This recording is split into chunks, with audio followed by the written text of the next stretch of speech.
Abi üçüncü kitap katıyor yolğuncu böyle de şimdi.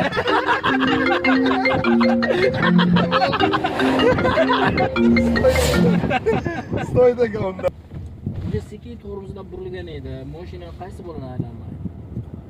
Zapaska. Teziga aytsam, chap bo'la aylanmaydi.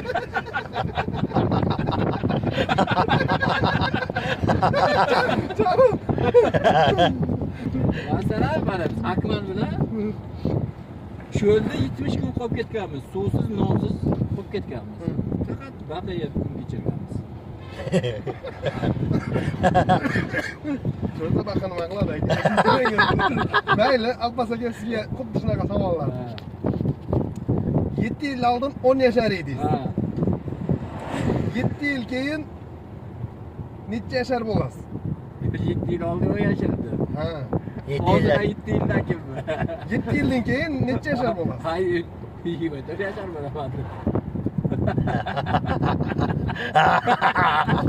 Qanaqa savol? 10. 24 bo'ladi.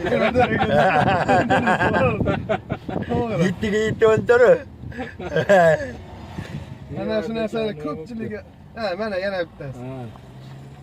Mana paga qo'yishyapsiz, Ha. yuguryapsiz, estafeta. Ikkinchi odamdan o'zib ketdingiz, nechinchi bo'lasiz? Ikkinchi ketayotgan odamdan o'zib Ha, ketdingiz. ikkinchi bo'laman. Ha, ikkinchi bo'lasiz.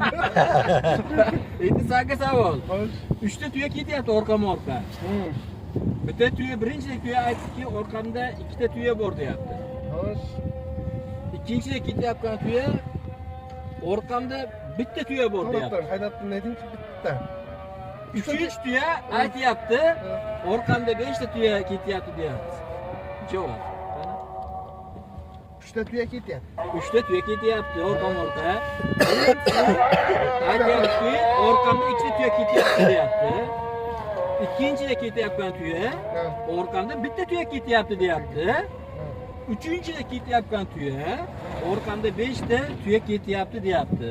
Javob nima?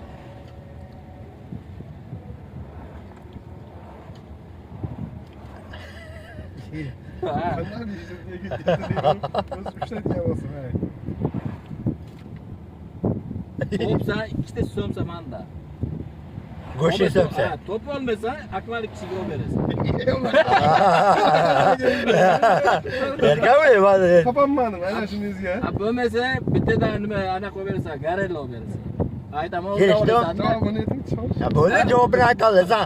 Açsam olur. Ha, it's so'yishchi bo'lsa beraman. Böyle. Ha, u uchinchi ketayotgan tuya yolg'onchi bo'ladi şimdi.